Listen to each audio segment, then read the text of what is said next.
Pria itu dengan senang hati duduk di sampingnya dan memperhatikan.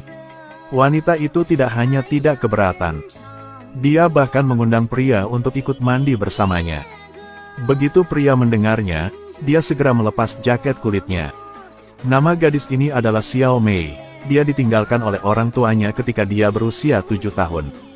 Dia sering ke gunung untuk ambil buah liar dan makan. Akhirnya tak hati-hati dan jatuh. Beruntung diselamatkan oleh Xiong Qiang yang sedang dalam perjalanan. Xiong Qiang lebih dari 30 tahun masih belum menemukan seorang istri.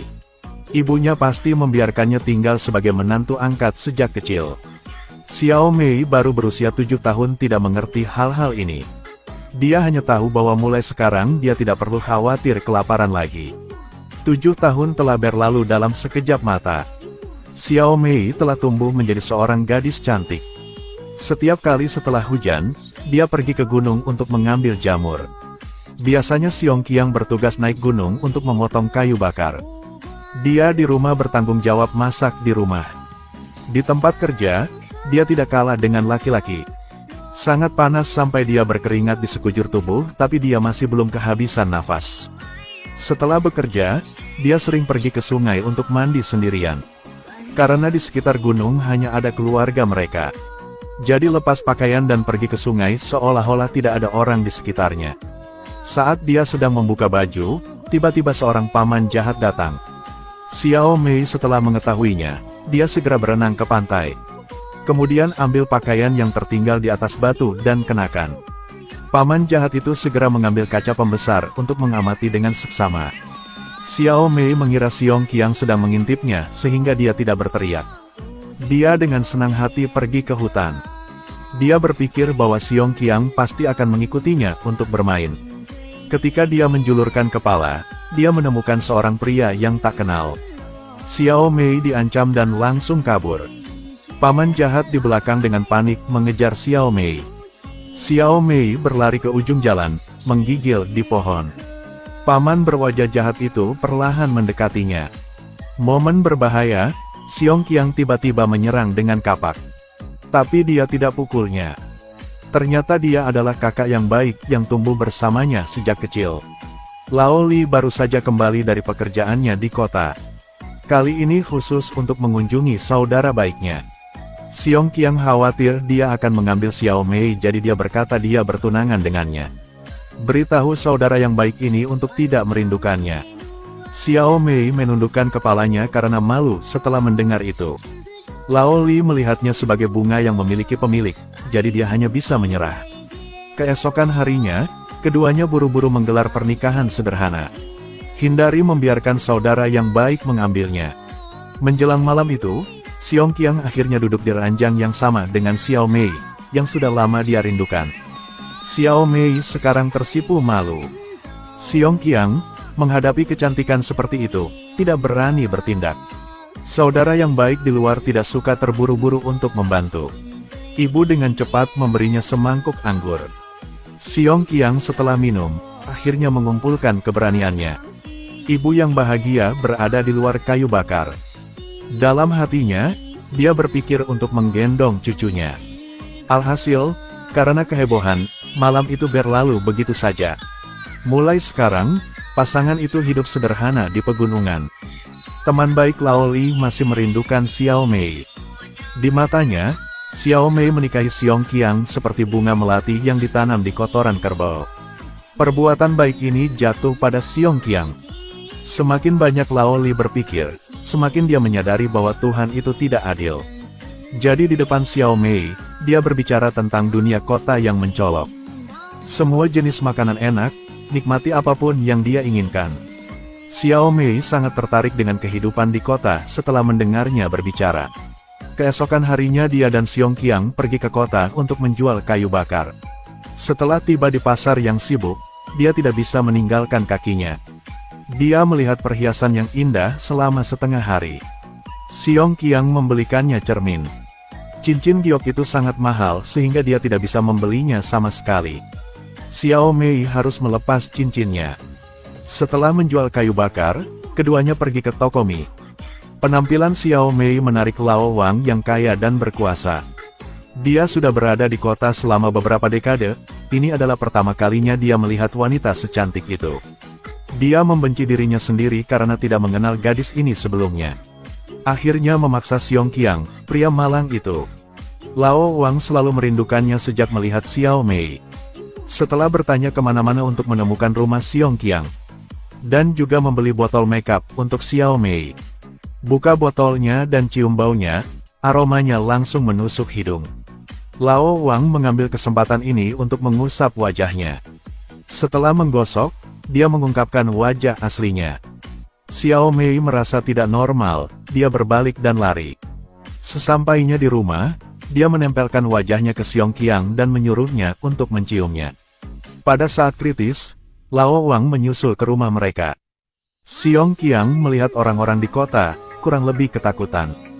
Dia terus membungkuk di depan Lao Wang, tanpa mengetahui bahwa orang merindukan istri mereka. Xiao Mei merasakan perbedaan besar setelah melihat seseorang dengan uang. Sebagai kecantikan yang luar biasa, dia berada di pegunungan memotong kayu bakar. Berdasarkan kecantikannya, dia pasti bisa menikahi seseorang dengan uang. Bisa menggunakan riasan yang harum setiap hari. Xiong Qiang juga merasa mood istrinya berubah saat ini. Dia mulai marah padanya tanpa alasan. Dia bahkan mengejarnya dengan tongkat. Saat ini, Xiong Qiang merasa sangat tidak berdaya. Dia juga ingin mendapatkan uang untuk membeli makeup untuk istrinya. Tapi tumpukan kayu bakar ini sama sekali tidak laku. Beberapa hari kemudian Lao Wang datang ke rumah untuk mencari Xiao Mei. Menggunakan riasan untuk membuatnya terpesona tinggal di kota. Pastikan dia akan hidup seperti seorang putri. Hidup mewah setiap hari, tidak perlu bekerja keras. Xiong Qiang, setelah mendengar suara itu, keluar dan menundukkan kepalanya. Meski dia sudah tahu niat Lao Wang, tetapi karena statusnya yang rendah hati, dia tidak berani melakukan apapun padanya. Tidak lama setelah itu, kesempatannya akhirnya datang. Pertandingan gulat diadakan di desa, ia memenangkan tempat pertama. Hadiahnya adalah anak sapi yang nilainya tidak tinggi. Dia membawa anak sapi ke kota dan menjualnya seharga 20.000. Traktir istri dan saudaranya yang baik untuk makan di restoran. Xiao Mei sudah lama tidak makan daging, akhirnya makan kenyang. Setelah kembali ke rumah, Xiong Qiang memberinya kegembiraan yang tak terduga. Dia menggunakan uang ekstra untuk membeli cincin untuknya. Xiao Mei yang sangat senang juga menghadiahi Xiong Qiang sekali. Mereka tidak tahu Lao Wang bersembunyi di balik pohon mengintip. Setelah lebih dari setengah jam, keduanya tidak mengetahuinya. Tenggorokan Xiong Qiang terasa panas. Setelah minum air, dia terus naik gunung untuk memotong kayu. Xiao Mei sendirian di rumah dengan tungku. Terus bekerja membuat seluruh tubuhnya panas. Jadi dia pergi ke mata air untuk mandi. Tanpa diduga, Lao Wang yang tidak bermoral mencuri barang-barangnya. Dia mengungkapkan keinginannya untuk berenang bersamanya di air. Jika tidak, dia akan mengambil pakaian ini. Xiao Mei tidak berdaya untuk menyetujui permintaan Lao Wang. Lao Wang, setelah mendengarkan, segera melepas pakaiannya. Xiao Mei berpura-pura sedikit malu. Katakan padanya untuk memberimu pakaian untuk dipakai terlebih dahulu. Lao Wang yang berbahaya telah ditipu. Xiao Mei mendapatkan pakaiannya dengan cepat lari. Jangan lupa untuk berbalik dan mengutuk dia dengan hukuman tunggakan. Lao Wang melempar lembing dengan lembing, bagaimana dia bisa menerima penghinaan seperti itu? Dia segera mengejar untuk memberinya pelajaran. Tidak menyangka Xiao Mei berlari lebih cepat dari kelinci. Lao Wang tidak mengejar, mulai mempermainkan. Dia mengancam akan membawa polisi untuk menangkap suaminya di penjara. Xiao Mei mendengarnya dan langsung panik. Seluruh tubuh tidak memiliki kekuatan untuk bersandar pada pohon. Lao Wang dengan bangga mengangkat tangannya yang jahat. Akibatnya, Xiao Mei menamparnya dengan keras.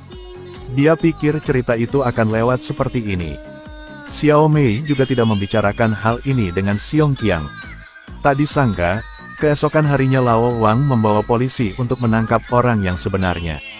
Karena penggundulan hutan tanpa izin, dia dijatuhi hukuman 10 tahun penjara.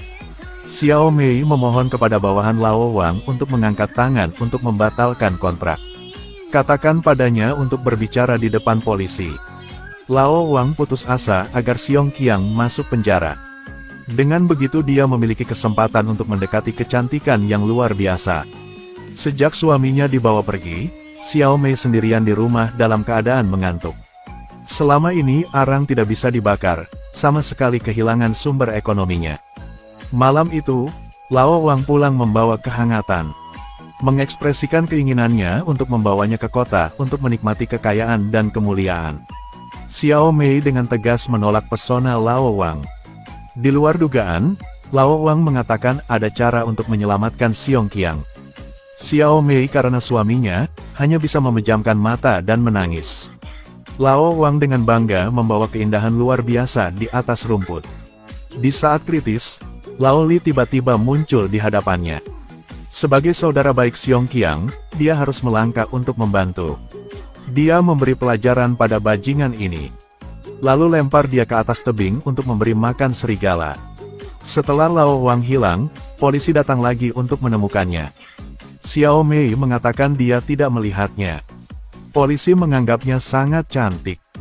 Dia mulai menggunakan kebebasan Xiong Qiang untuk menggodanya lagi. Setelah Xiao Mei dirugikan beberapa kali, dia tidak lagi mempercayai siapapun. Polisi tidak bisa berbuat apa-apa, mereka hanya bisa pergi dari sini dengan enggan. Polisi baru saja pergi ketika Lao Li berlari. Menggunakan nama saudara baik suaminya untuk menipu Xiao Mei. Mengekspresikan keinginannya untuk merawatnya, bukan Xiong Qiang. Sama seperti rumah di kota yang baru saja diperbaiki. Sekarang merindukan seorang simpanan. Mulai sekarang, tidak perlu tinggal di pegunungan untuk memotong kayu bakar. Bagi Xiao Mei, ini adalah godaan yang tak tertahankan. Jadi ada beberapa keraguan di hatinya. Lao Li menatapnya dan tergerak, dia terus menambahkan lebih banyak alasan untuk meyakinkannya. Dia berkata, Xiong Qiang di penjara harus dipukuli sampai mati. Saat itu, dia yang tinggal di pegunungan sendirian juga akan mati kelaparan. Xiao Mei, di bawah ancaman dan janji Lao Li, akhirnya setuju untuk tinggal di kota. Sebelum pergi, dia mengenakan pakaian baru. Lao Li membawanya keluar dari gunung di malam hari. Tak disangka, di tengah jalan Xiao Mei berubah pikiran. Lepaskan pakaian baru dan kembalikan ke Lao Li. Setelah kembali ke rumah, dia pergi ke gunung untuk memotong kayu bakar sendiri. Dia harus mengandalkan upaya untuk menghidupi dirinya sendiri. Sejak saat itu, tidak perlu melihat wajah laki-laki lagi. Dalam perjalanan pulang, dia menemukan lampu rumahnya menyala. Dia berpikir bahwa Xiong Qiang telah dibebaskan karena tidak bersalah. Jadi dia dengan bersemangat berlari ke rumah. Akibatnya, Lao Wang tidak sepenuhnya mati. Saat ini, Xiao Mei benar-benar putus asa. Pada akhirnya, dia hanya bisa setuju untuk menggunakan tubuhnya sebagai ganti kebebasan Xiong Qiang. Keindahan yang ingin dia ngiler, akhirnya dikompromikan. Lao Wang juga melepaskan kewaspadaan.